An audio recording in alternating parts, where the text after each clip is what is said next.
My wife cheated. I took a DNA test and discovered that my best friend is the biological father of my children. It sounds like something out of a movie, but this is my real life. A brutal strike, shattering every ounce of trust I had built for years. The woman I once loved, the one who vowed to stay with me until the end of our lives, chose betrayal behind my back.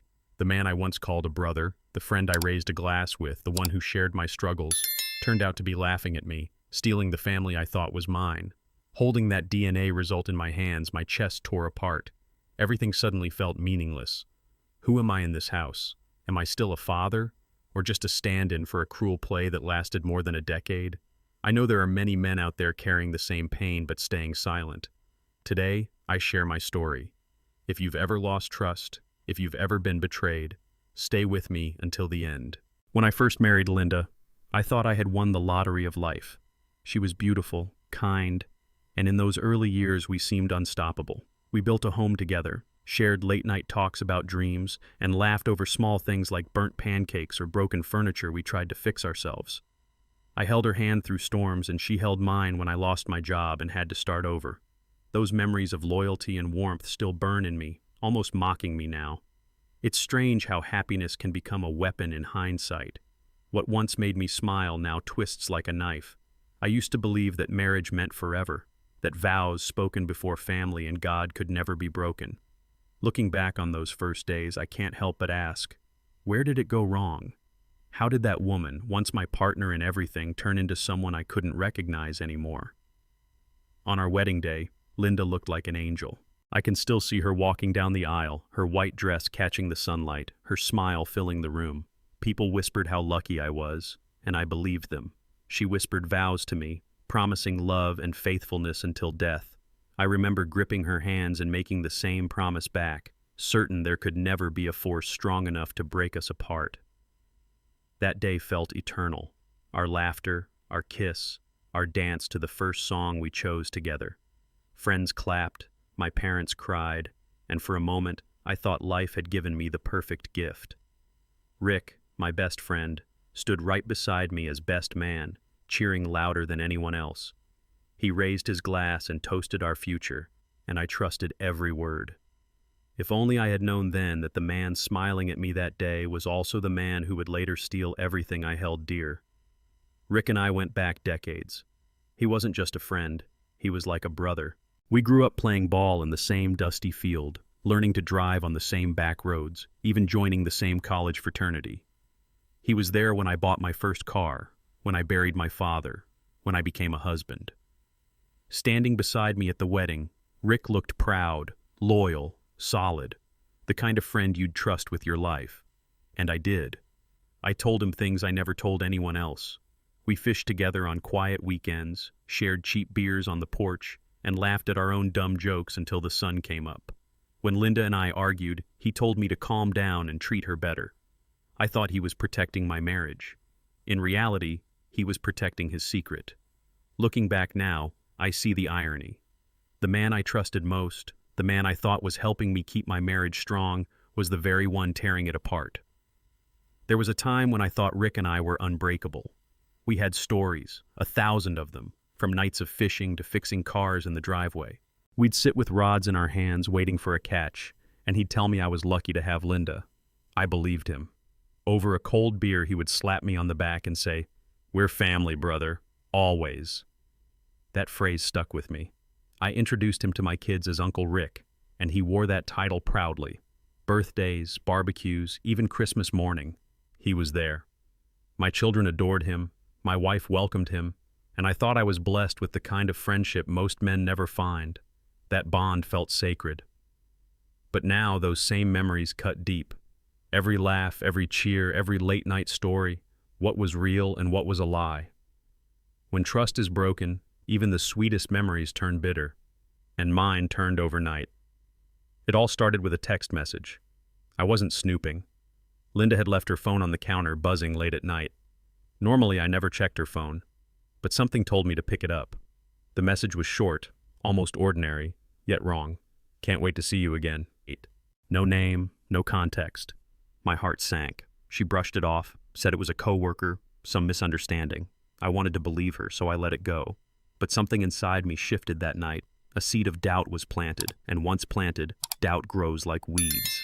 I started noticing her phone always face down, her sudden laughter at odd times, her coldness toward me when I tried to hug her. Small things, maybe, but they added up, and my gut wouldn't stay quiet anymore. Linda started traveling more. At least that's what she said. Business trip, late meeting, traffic. The excuses piled up like bricks building a wall between us. I remember one night, dinner cold on the table, me staring at the clock. She came home past midnight, smelling faintly of cologne that wasn't mine. She smiled weakly and muttered something about overtime. I nodded, but inside, I was crumbling. Every lie chipped away at the woman I thought I knew. Marriage is built on trust, and ours was rotting from the inside. I still wanted to believe her, though. That's the worst part. I wanted my wife back, my friend back, my family whole. But each night she turned away from me, each excuse sharper than the last. I realized I was already losing her. Then I started seeing it, his shadow. Rick's name popped up more often in conversation. He'd stop by when I wasn't home, help with the kids, fix things around the house.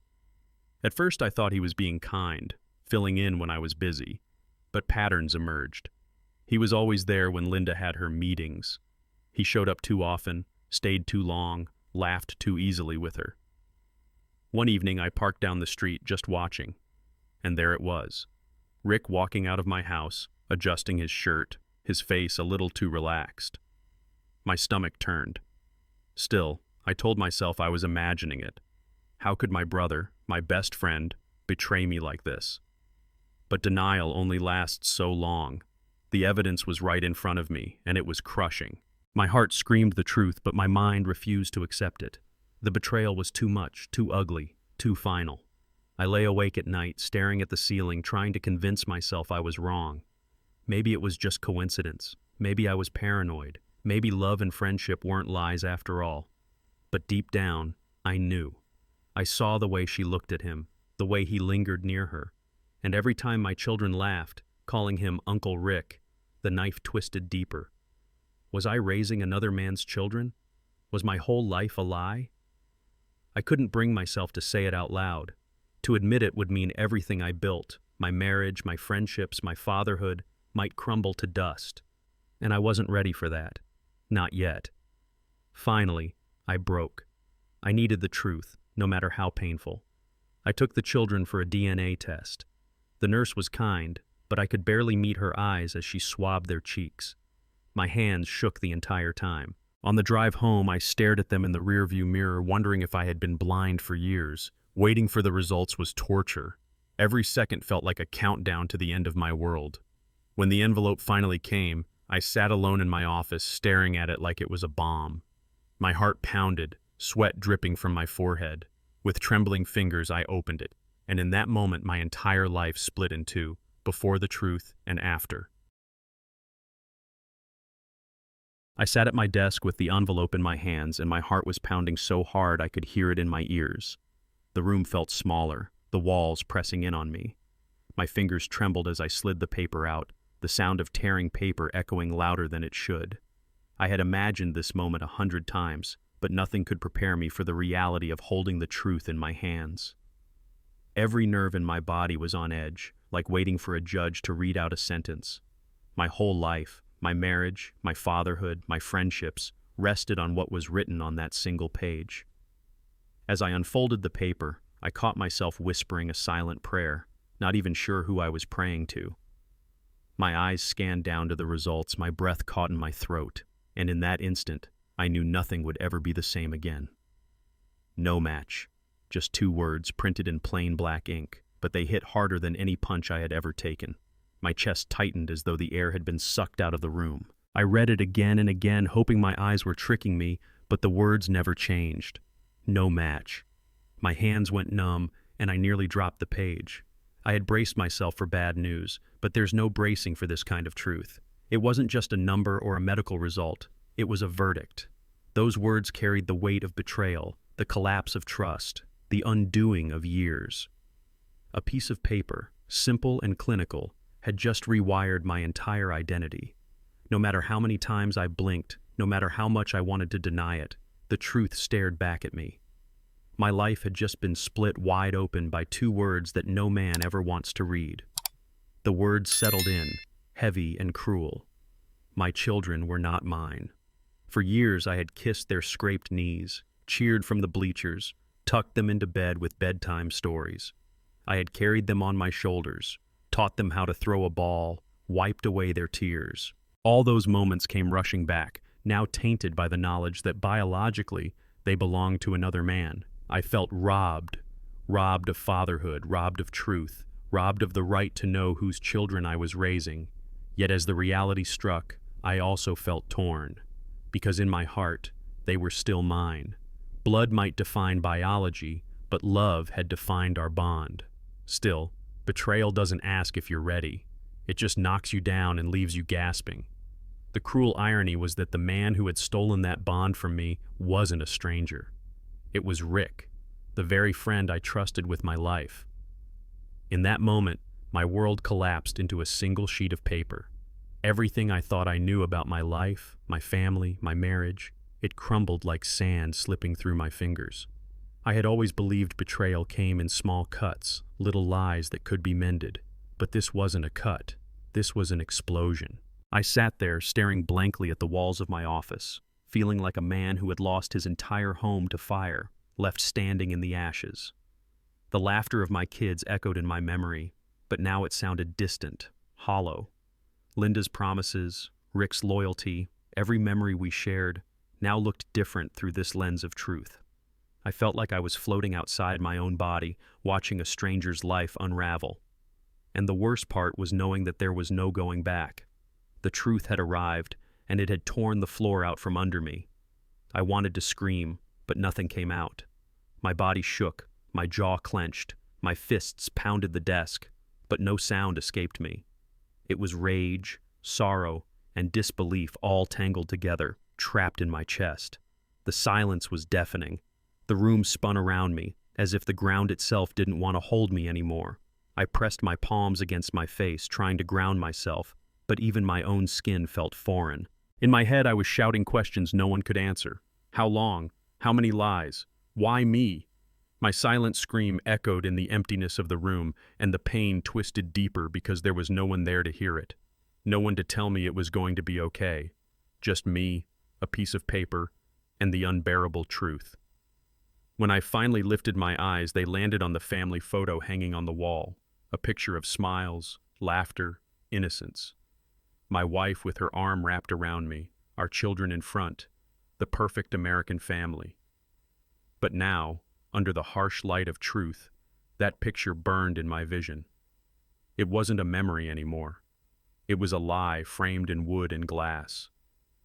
My stomach turned as I stared at it, realizing I had been living in a picture-perfect illusion.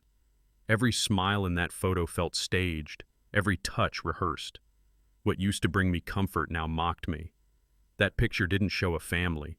It showed the mask of betrayal. I wanted to rip it off the wall, smash it into pieces, but I couldn't move.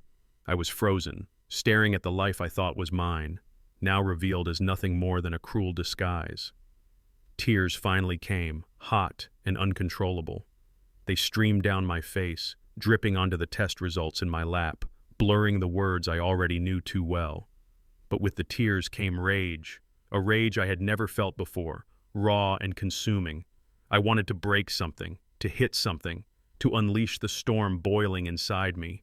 My chest heaved with each breath, anger and grief colliding until I couldn't separate one from the other. I thought about Linda, her lies whispered into my ear at night.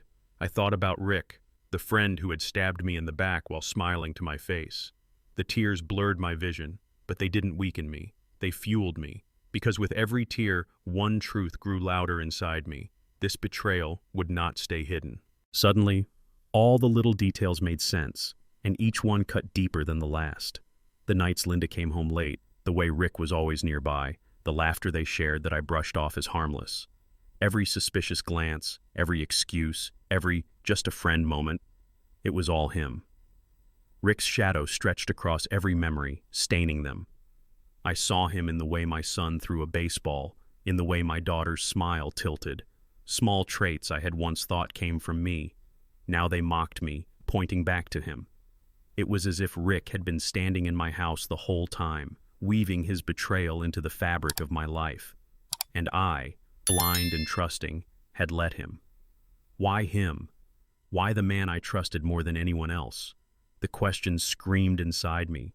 Rick had been at my side through everything: college, heartbreaks, victories, failures.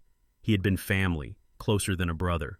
I trusted him with my secrets, my children, my wife, and he had turned that trust into a weapon. I couldn't understand it. Was it jealousy? Was it love? Or was it simply betrayal for betrayal's sake? I had no answers, only rage. I thought back to every brother he called me, every drink we shared, every promise of loyalty. Each one now felt like a dagger twisted in my back.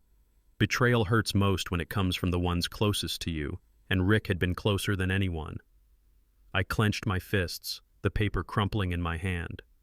The truth was out now, undeniable, and I couldn't hide from it anymore. No more excuses, no more denial, no more pretending everything was fine.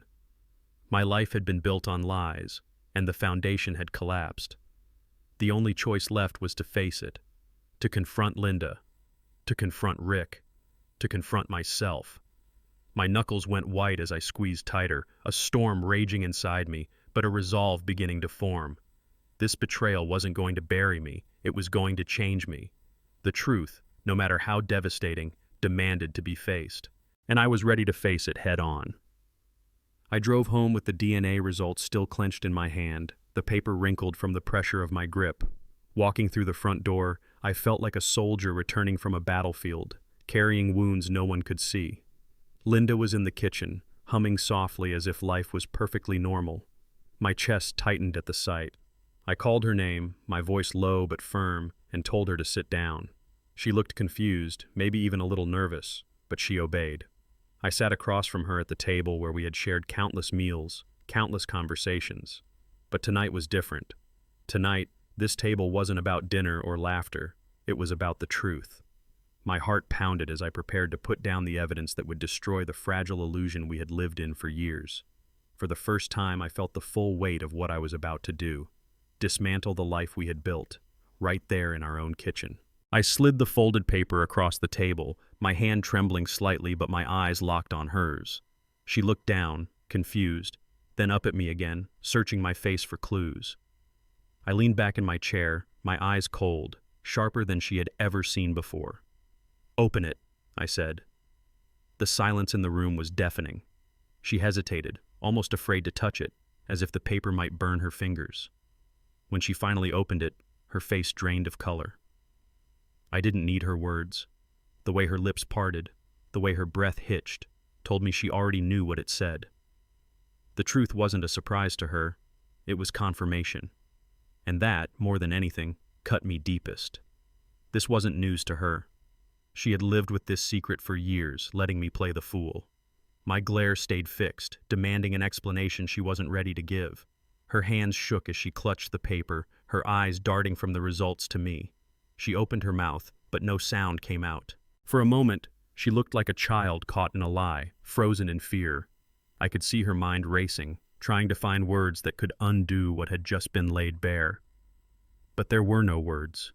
Nothing could soften the blow of what I had read. Her silence said more than any confession ever could. She didn't deny it. She didn't fight it. And that silence was deafening. My chest rose and fell with heavy breaths as I stared at her, waiting. The woman I had trusted, the mother of my children, sat across from me, unable to speak, unable to face the damage she had caused. The truth hung in the air between us like smoke after a fire, choking us both. I leaned forward, my voice hoarse, barely above a whisper. "How long?" My throat burned as the words forced their way out. It wasn't just a question, it was a demand, a plea, a cry for clarity in the middle of chaos. Linda's eyes filled with tears, her lips trembling as she tried to form an answer. But the silence stretched on, and I repeated the question, this time louder, sharper. "How long has it been?" The sound of my own voice startled me. I wasn't yelling, but the weight behind the words was heavier than any scream. I needed to know. I needed a timeline for the betrayal, a point in my life where I could say, this is when everything started to rot. because right now it felt like my entire marriage had been a lie from day one, and I couldn't move forward without hearing the truth. Finally, Linda broke.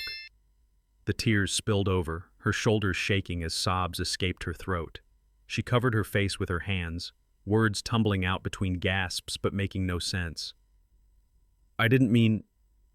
It wasn't supposed... I never wanted... Her voice cracked and splintered, each fragment cutting me deeper. Watching her crumble, I felt no sympathy. Instead, I felt anger rise in me like fire. These weren't tears of regret for what she had done. They were tears of being caught. For years she had played her role, smiled in family pictures, kissed me goodnight. Now, cornered by evidence she couldn't deny, she fell apart. And with every sob, every half-formed excuse, the betrayal grew sharper. She wasn't just my wife breaking down at the table.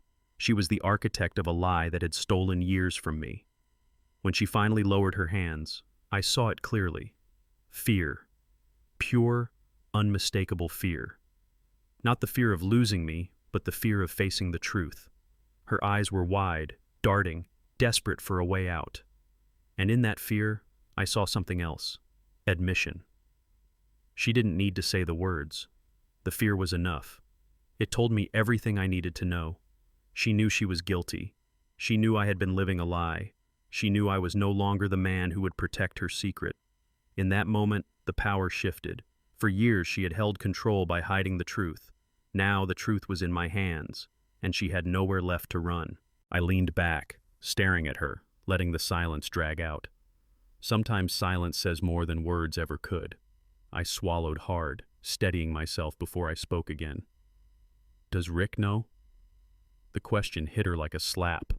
Her body jerked slightly, and her eyes flickered toward the ground. That was all I needed, but I pushed anyway. He knows, doesn't he? My voice was low, but each word landed like a hammer. She nodded faintly, almost imperceptibly, but it was enough to ignite the fire in my chest. My best friend, my brother in all but blood, had not only betrayed me, but had been living comfortably with that betrayal for years. The weight of it pressed down on me so hard I could barely breathe. It wasn't just Linda anymore. It was Rick. And that realization shifted the betrayal from a private wound to a war I knew I had to fight. Her head dropped, eyes fixed on the table, unable to meet mine. The nod was small, but it thundered through my chest. My jaw clenched, the muscles in my arms tightening as I fought to keep control. She didn't try to deny it. She didn't even try to soften it. Just a nod, quiet and guilty. I stared at her, searching for any trace of the woman I once loved, but all I saw was a stranger who had shared my home. The silence stretched again, and I realized she wasn't going to say another word. She had admitted everything in that single gesture. And with that, the last fragile thread of trust between us snapped. There was nothing left to ask, nothing left to uncover. The truth was out, and it was devastating. In an instant, every memory I had cherished transformed into a weapon. The family vacations, the late-night talks, the moments of intimacy, all of them cut me now like knives. What once brought me joy now twisted into reminders of deception. I thought of the time she kissed me goodnight, only to slip away the next day with excuses. I thought of the laughter we shared while Rick sat across from us, knowing what he had done. Every happy memory was tainted, poisoned by betrayal. I felt like I had been living in a house built of glass, and now every pane was shattered, the shards cutting into me from all sides. Nothing was safe, nothing was sacred. My past, my present, and my future, all rewritten by lies. And the pain of that realization was almost unbearable. I couldn't sit there any longer. The air felt toxic, the walls of the house pressing in on me like a prison.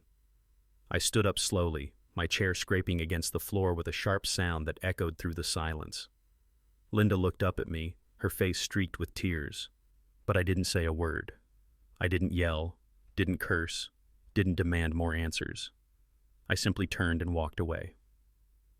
Out of the kitchen, out of the house, into the night air that felt cold but freeing.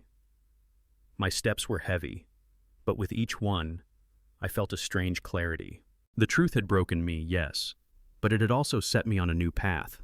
I didn't know where it would lead, but I knew one thing. I couldn't live in that house of lies anymore. And so I left. carrying only the truth and the weight of betrayal on my shoulders. I called Rick and told him to meet me at the bar we had always gone to, our spot. For years, that little dive had been a second home to us. We celebrated wins there, drowned sorrows there, and shared secrets over cheap whiskey. As I walked through the door that night, the neon lights buzzing overhead, I felt the weight of every memory pressing down on me. I wasn't there for friendship anymore. I wasn't there to laugh or reminisce. I was there for the truth, and the reckoning that had to come with it. My fists clenched as I saw him sitting in our usual booth, grinning like the world was still intact. He had no idea what I carried in my hand, or maybe he did, and just thought he could charm his way out of it. Either way, this meeting would be the end of the brotherhood we once had. When Rick saw me, he smiled wide like nothing had changed. He raised his glass in a casual toast and said, "About time, brother. I was starting to think you forgot about me." His voice was light, his laughter easy, as though the past weeks hadn't torn me apart. That smile, once a comfort, now felt like mockery. I sat down across from him, my heart pounding, rage simmering beneath my skin. Every word he spoke sounded hollow, every gesture false. He leaned back, relaxed, the picture of a man who had no worries in the world. And all I could think was how many nights I had trusted that smile, leaned on it, believed in it. Now, looking at him, all I saw was betrayal dressed up in familiarity. My jaw tightened. His smile wasn't going to save him this time. Without saying a word, I pulled the crumpled DNA results from my pocket and tossed them onto the table. The paper slid across the wood, stopping right in front of him. His smile faltered, just a crack at first, but I saw it. He glanced at the paper, then back at me, his grin trying to recover, but it was already too late. "What's this?" he asked, though his eyes betrayed him. He knew exactly what it was. My silence was louder than any answer. I leaned forward, elbows on the table, staring into his eyes, daring him to deny it. The music from the jukebox faded into the background, the clinking glasses around us blurred. It was just me, him, and that piece of paper, the truth that had been buried for years, now lying between us like a loaded gun. Rick picked up the paper with shaky fingers, scanning the words, though he didn't need to read them. His face stiffened, the color draining from it. The confidence, the swagger, the easy charm, all gone in an instant. He looked like a man cornered, his mask ripped away. He tried to take a sip of his beer, but his hand trembled, the glass knocking against his teeth. For the first time in our long friendship, I saw fear in his eyes. Not fear of me, not yet, but fear of the truth. He set the paper down carefully, like it was something fragile that might explode. He opened his mouth, but no excuses came out. The weight of his silence told me more than any words could.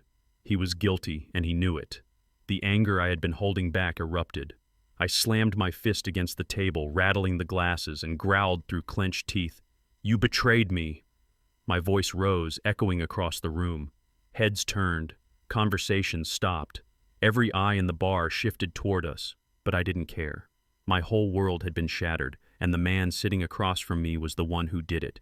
He didn't even try to deny it, didn't shout back, didn't defend himself. He just sat there, pale and silent, while my words cut through the air. For years I had called him my brother. For years I had trusted him with my family. And this was how he repaid me. The fury in my chest boiled over, and for the first time I wanted nothing more than to see him break. By now everyone in the bar was watching us. The room had gone quiet, the usual laughter and chatter replaced by a thick, uneasy silence. I could feel the weight of their stares on my back, but I didn't care. Let them see. Let the whole world see. Rick shifted uncomfortably under the spotlight of so many eyes, his shoulders hunching as though he wanted to disappear into the booth. But there was no escape. Not from me, not from the truth, not from the paper that lay on the table between us. I didn't care if we caused a scene. In fact, I wanted a scene. I wanted the world to see the man who had stolen from me, who had betrayed me in the cruelest way possible. My voice, low but sharp, carried across the room like a blade. "They deserve to know who you really are." Finally, Rick spoke, his voice cracking under the weight of the silence. "It was a mistake," he muttered, almost pleading. "We didn't mean for it to happen. It just did." He leaned forward, his hands shaking as he tried to justify the unjustifiable.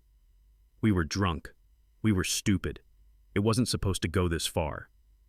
His words tumbled out, desperate, clumsy, pathetic.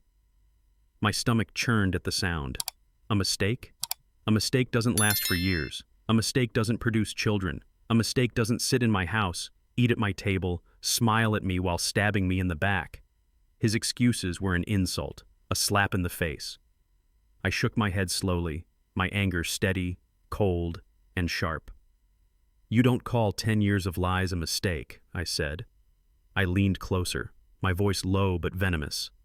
"Do you really think I'm that stupid? Do you think I'd believe this was some one-night slip-up?" My fists clenched tighter as the truth poured out of me. A mistake doesn't last a decade. A mistake doesn't hide in plain sight while you play the role of my brother, my kid's uncle, my confidant. That's not a mistake, Rick. That's betrayal. That's choice. His eyes dropped to the table, shame flickering across his face. I didn't let up.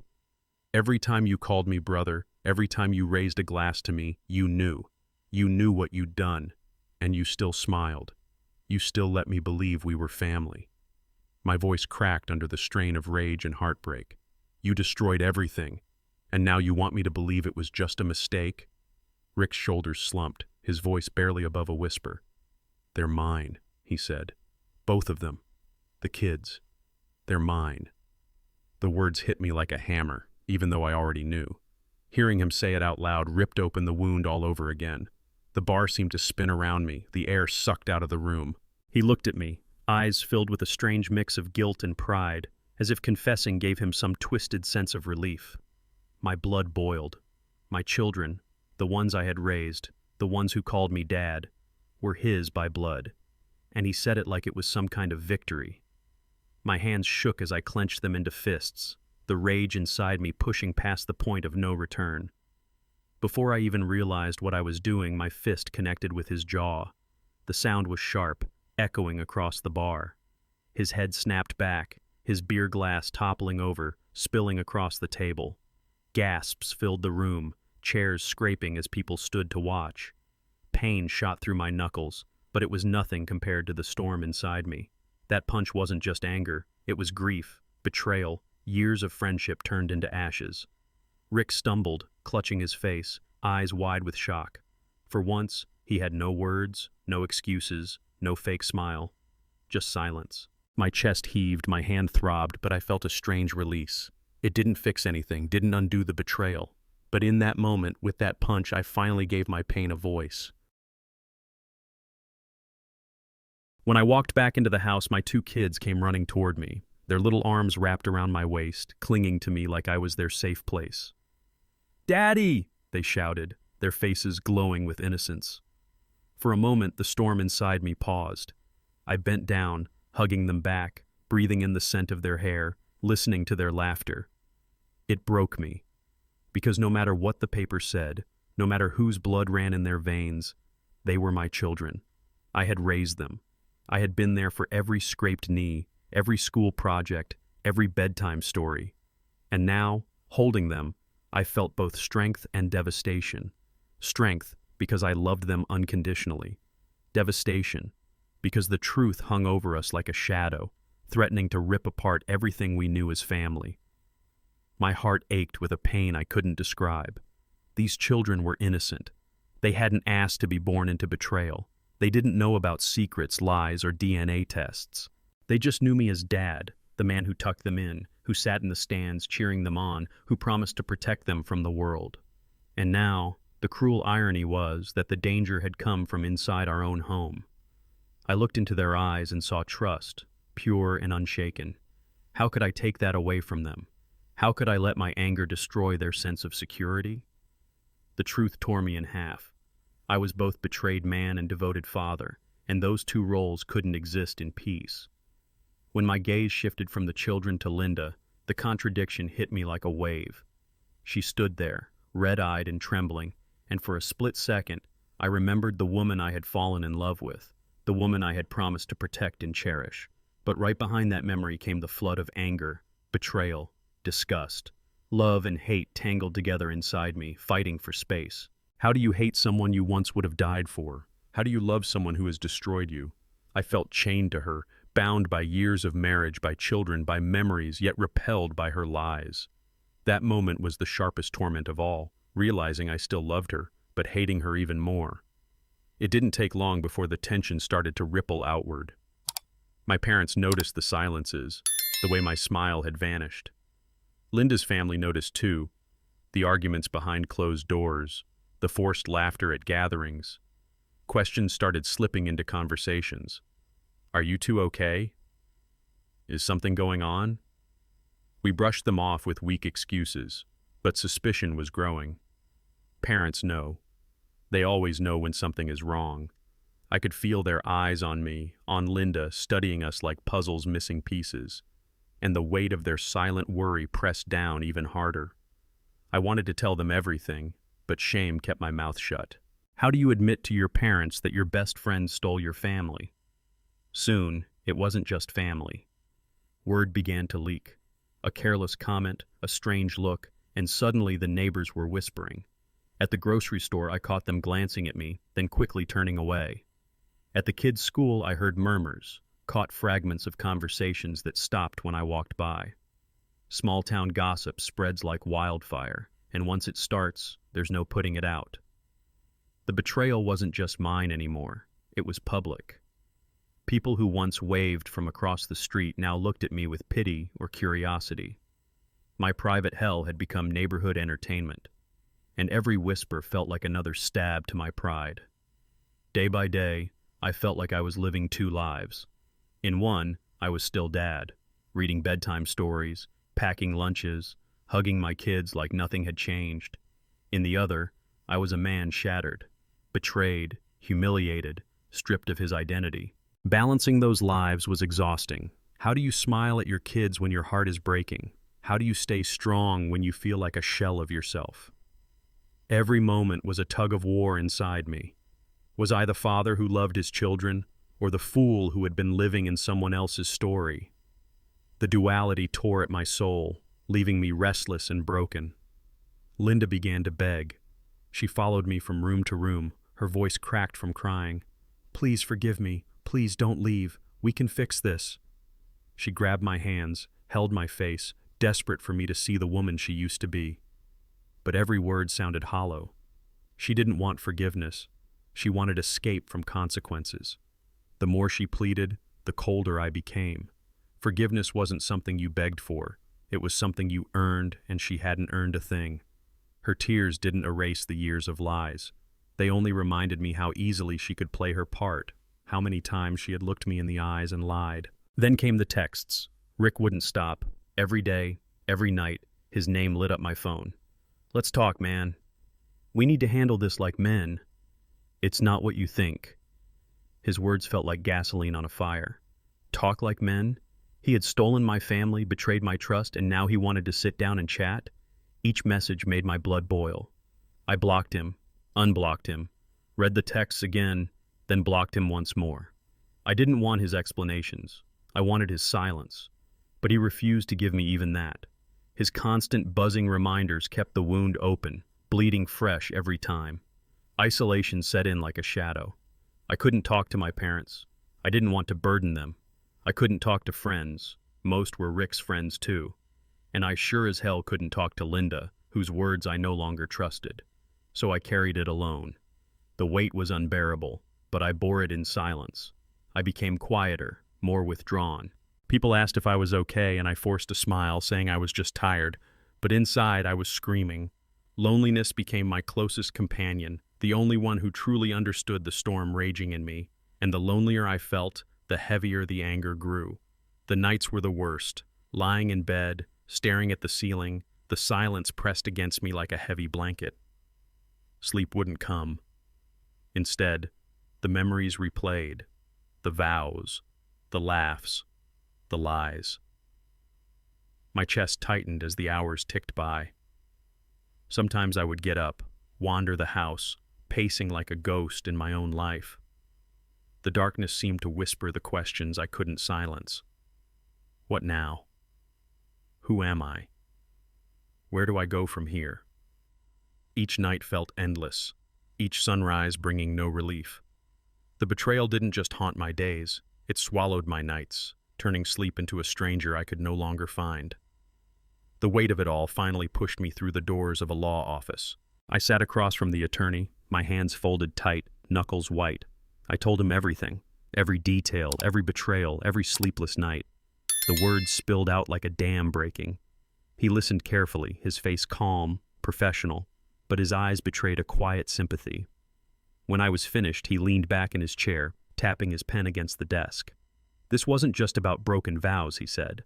This was about law, rights, justice. For the first time since the nightmare began, I felt a strange glimmer of clarity. I wasn't just a victim anymore. I could fight back. The lawyer explained it plainly. In the eyes of the law, what Linda had done wasn't just betrayal.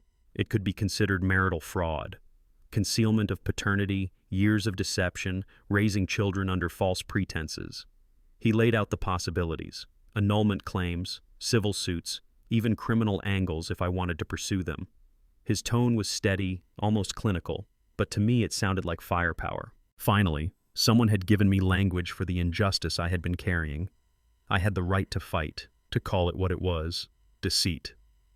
For a moment, anger turned into resolve. Maybe, just maybe, I wasn't powerless after all. But then his questions turned toward the children, and my chest tightened. "What about custody?" he asked. My heart sank. For a man, fatherhood isn't just biology. It's years of scraped knees, birthdays, bedtime prayers. As soon as he said the word custody, I felt myself tremble. These weren't abstract terms. They were my children's lives. The thought of some legal line being drawn, cutting me out of their world, terrified me. Suddenly the law, which moments ago felt like a weapon, became a double-edged sword pointed at me. How could I fight their mother without hurting them? Then came the hardest question. The lawyer leaned forward, his voice calm but firm. "Do you want to sever all ties? To cut off every obligation and responsibility?" The words landed like a punch. It was a logical question. Many men in my shoes might have walked away, washed their hands of it all. But nothing about this situation was logical to me. Those kids weren't contracts to cancel. They were my world. Still, the question lingered in the air, heavy and cruel. Could I really stay their father when the truth said otherwise? Silence filled the room, but inside my mind, memories flooded in. Nights rocking them to sleep when they were infants. The way they reached for me in the dark, trusting me to keep the monsters away. Their little voices calling me Dad as they drifted off, safe in my arms. I remembered the weight of their heads on my chest, the steady rhythm of their breathing, the peace in those moments. Those memories weren't fake. They weren't stolen. They were real, and no DNA test could erase them. My throat tightened, and I realized I already knew my answer. Yes, blood connects us to people, but love builds the bond that lasts. I didn't share DNA with them, but I shared something deeper. I had sacrificed for them, guided them, loved them unconditionally. That doesn't disappear because of a piece of paper.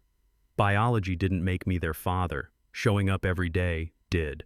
And no matter how shattered I was, no matter how much Linda and Rick had destroyed, I refused to let that destruction define my relationship with my children. I wasn't going to abandon them. Not now. Not ever. The thought of losing them ignited a fear greater than any betrayal. I could live without Linda. I could live without Rick. But without those kids? That was unthinkable. I didn't care what the court said, what the paperwork said, what the DNA said. They were mine, in every way that mattered, and I wasn't going to stand by and let them be stripped away from me. I clenched my fists, the decision burning clear in my chest. No one, no law, no betrayal, no man was going to take my children from me. So I told the lawyer firmly, I wanted to fight. Not just for myself, not just to expose Linda's lies or Rick's betrayal, but for the right to remain their father. I wanted the truth in the open, but I wanted my role in their lives protected. The decision gave me focus, a path in the chaos. This wasn't just about revenge anymore. It was about love, justice, and the future of two children who deserved better than the mess their mother and her lover had created. The lawyer nodded, scribbling notes, gathering documents. He spoke about depositions, filings, evidence, the steps it would take. Each word sounded heavy, like bricks being laid on the path ahead.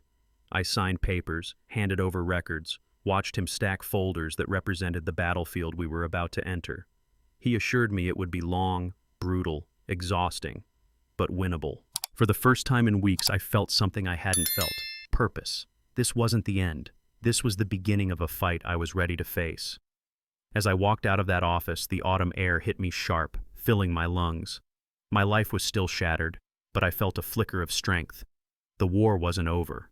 In fact, it hadn't even begun. Ahead of me were courtrooms, arguments, late nights of doubt and fear. But I wasn't the man who had sat in silence with a broken heart anymore. I was a father, a husband betrayed, and now a fighter. The truth was on my side, and I was ready to let it shine, no matter how ugly it got.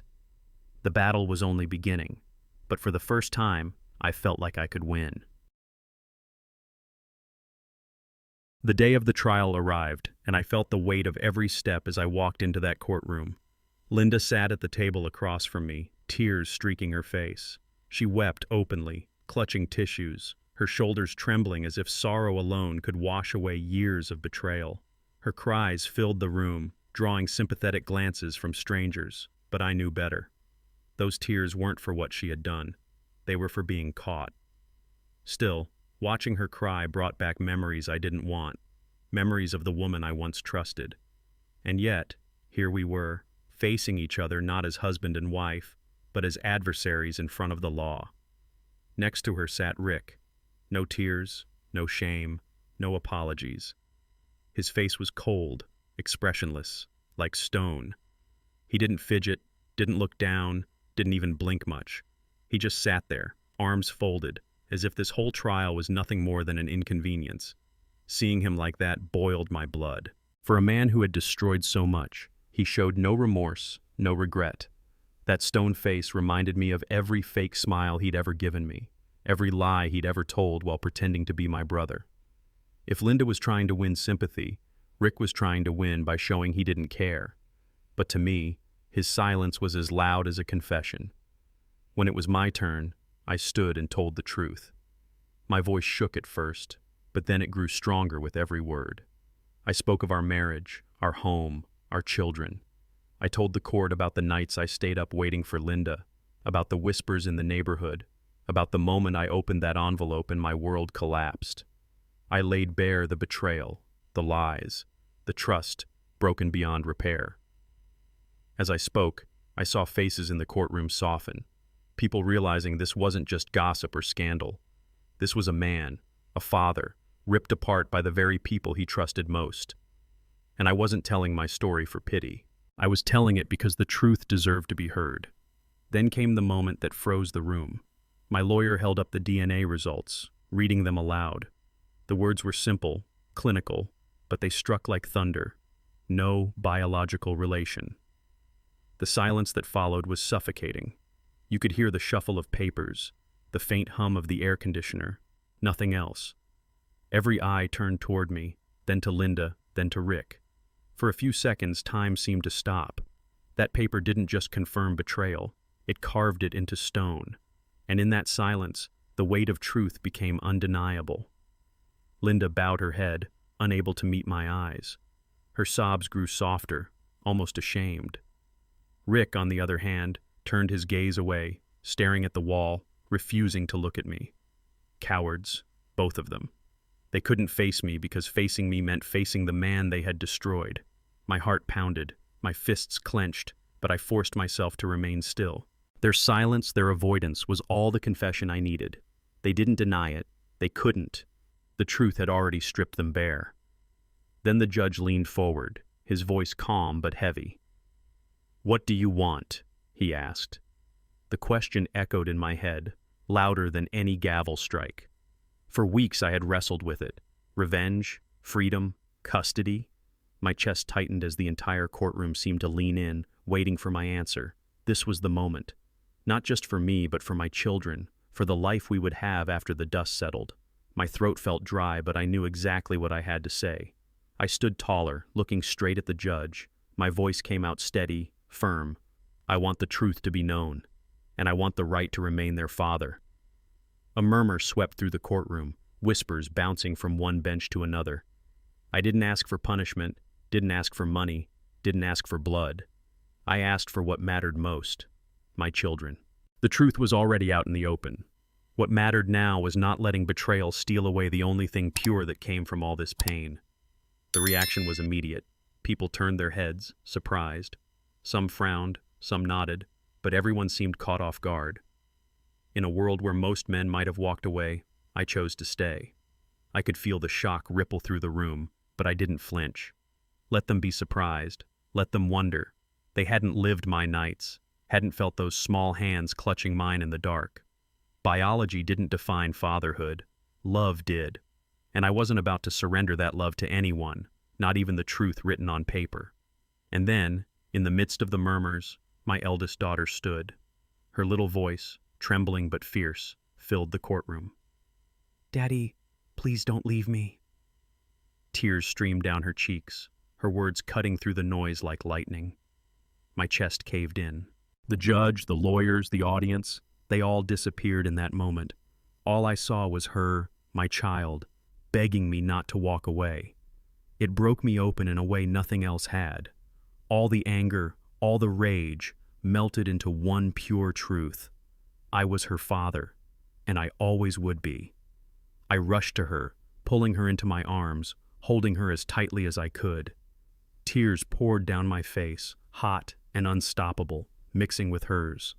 I whispered, "I'm not going anywhere," and the courtroom erupted in something I never expected. Applause. People clapped, some even stood, moved by a moment that was more than legal, more than scandal. It was about love, about fatherhood, about holding on to what truly mattered. For the first time since my world had shattered, I felt a spark of hope. The fight wasn't over, but I knew one thing for certain. My children and I would face whatever came next, together. The gavel struck, and the judge's voice carried across the silent courtroom. The ruling was clear. I would remain the legal father of my children, with full custody and the right to raise them as my own. Rick was stripped of any legal claim, any right to interfere in their lives. Relief washed over me, but it was laced with exhaustion. The fight had been brutal, draining, but hearing those words gave me the strength to breathe again. I had won, not against Linda or Rick, but for my children. The truth had destroyed much, but it hadn't taken them from me. For Linda, the verdict carried another weight.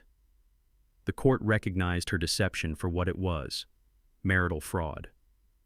The legal term cut through her like glass, but worse than the ruling was the shame. Her reputation crumbled. Once admired as a devoted wife and mother, she now carried the label of liar and deceiver. Even her own family struggled to look her in the eye. Watching her break didn't bring me joy, only a strange emptiness.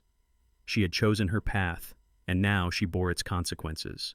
The woman I had loved was gone, replaced by a shadow of regret. The aftermath rippled into both families like an earthquake. My parents, once close with hers, now avoided gatherings. Her relatives whispered among themselves, some blaming her, some blaming me for taking everything public. What used to be holiday dinners turned into cold silences and separate tables. Cousins, uncles, friends, lines were drawn, alliances fractured. It felt as though the betrayal had created a canyon no one could cross. I hated the division, but I couldn't stop it. Betrayal doesn't just wound two people, it infects entire families, and the scar of that divide would last for years. I couldn't stay in the house where it all happened. Every wall echoed with lies, every room carried memories too sharp to bear. So I packed what mattered, gathered my children, and moved into a small home across town. It wasn't big, it wasn't fancy, but it was ours. It was fresh, untouched by betrayal. The first night we slept there, boxes still stacked in corners, I lay awake listening to my children breathe. The pain hadn't vanished, but there was comfort in knowing we were building something new, something honest. Starting over is never easy, but sometimes it's the only choice left. Every morning in that new home, the sound of little feet running down the hall reminded me why I fought. They would jump onto my bed, grinning wide, and shout, "Dad!" as if nothing had changed. That word, simple and pure, was worth more than any verdict. It reminded me that fatherhood is lived, not inherited. They didn't care about DNA. They cared about presence, about love, about knowing I was there. And every time they called me Dad, it stitched another piece of my broken heart back together. Inside me, the storm still raged. Some days, the pain of betrayal stabbed deep. Other days, relief lifted me, knowing I had chosen to fight and had kept my children. It was a strange balance, grief and gratitude living side by side. I carried both every moment. The hurt reminded me of what I had lost. The relief reminded me of what I had saved. Together, they shaped the man I was becoming, scarred but still standing, broken but still a father. As for Rick, the fallout was brutal. He lost me as a brother, lost my children as family, and slowly he lost the respect of everyone who knew him. Friends turned away, his own reputation in the community shattered. He tried to rebuild, but betrayal has a way of sticking to a man's name. He could deny, he could excuse, but people knew. And no matter how he carried himself, the truth followed him like a shadow. He hadn't just lost me, he had lost everything. Linda tried to rebuild too. She apologized again and again, wrote letters, even begged me to reconsider. But regret doesn't erase betrayal. I listened sometimes, but my heart stayed cold. I couldn't go back, not after what she had done. She lived in the ruins of her choices, a woman haunted by what she had destroyed. And while I felt pity, I felt no return of love. Some doors, once closed, can never be opened again. My path no longer led back to her, it only led forward. To survive, I started writing. Page after page, I poured out the pain, the anger, the lessons learned. At first, it was just therapy, a way to keep from drowning. But as the words filled the pages, I realized something. I wasn't just recording tragedy. I was rewriting my story. I was taking betrayal and turning it into meaning. What had nearly broken me was becoming a message, a reminder to others that truth always comes out, that love can endure even in the darkest storms. I never expected my fight to go beyond the courtroom, but the story spread. Newspapers picked it up, news channels covered it, headlines screamed about DNA that exposed betrayal. Strangers stopped me in the street, some offering sympathy, some sharing their own stories. My private pain had become public knowledge. It was overwhelming, but also strangely healing. People weren't pointing at me in shame. They were standing with me, seeing strength in my fight. My life had become a lesson, not just for me, but for anyone who had ever been betrayed and had chosen to rise anyway. I found comfort in writing. Late at night, when the house was quiet, I sat at the desk with a notebook or the glow of a laptop screen and poured my heart out. Every sentence became a release, every page a place to set down the weight I had been carrying. I wrote about betrayal, about fatherhood, about strength I didn't know I had. At first it was messy, raw words, broken thoughts. But slowly, the chaos inside me turned into clarity. Writing didn't erase the pain, but it gave it shape. It turned my suffering into something I could face, and eventually, something I could share. If writing gave me peace, my children gave me purpose. They became the anchor that kept me steady when storms still tried to pull me under. Every laugh, every question, every small hand reaching for mine reminded me why I had fought so hard. They were no longer just kids I raised. They were my reason for living, my second chance at building a life worth fighting for. Their innocence healed parts of me that therapy never could. I realized I didn't just survive for myself, I survived for them. I decided it wasn't enough to just keep custody. I needed to show my children what fatherhood really meant. So I took them camping, just the three of us under the stars.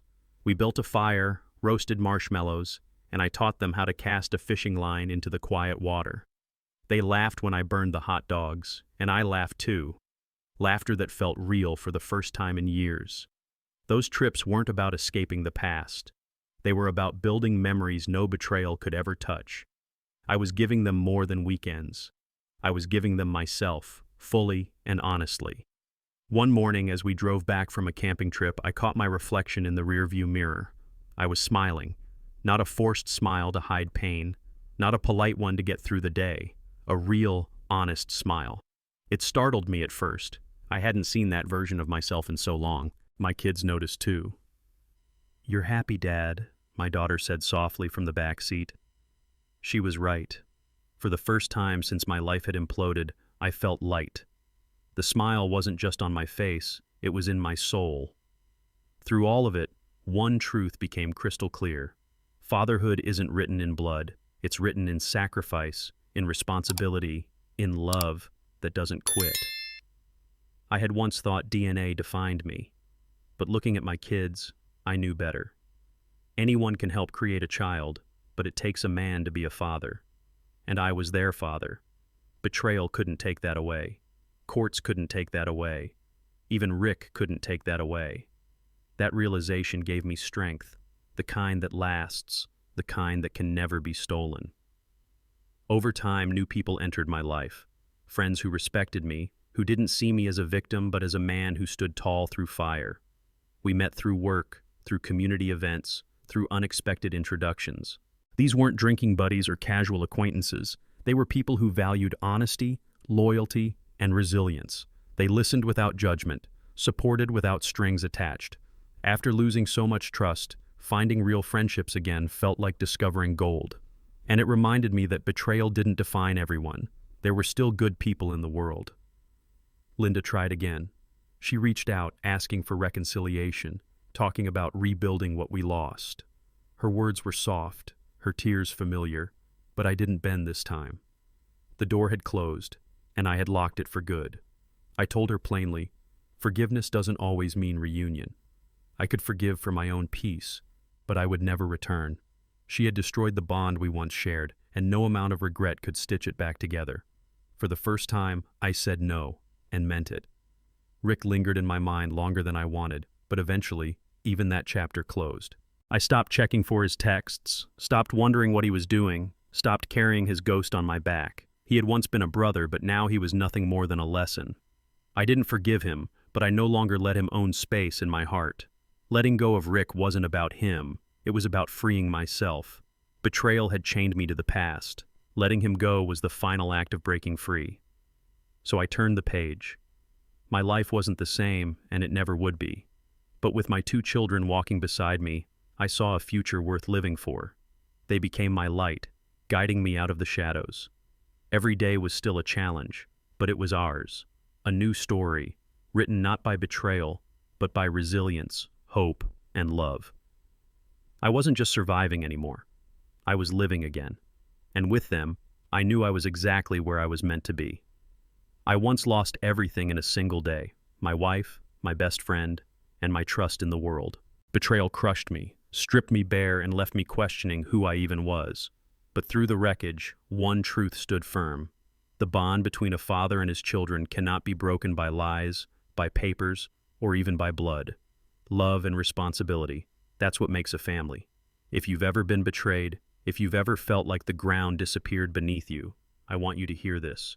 You can rise again. You can rebuild. You can find yourself in the very places where you once thought you were lost. My children became my light. Writing gave me my voice back. And the truth, though painful, set me free. If you believe, like I do, that family is more than blood, that it's love, sacrifice, and showing up, then share this story.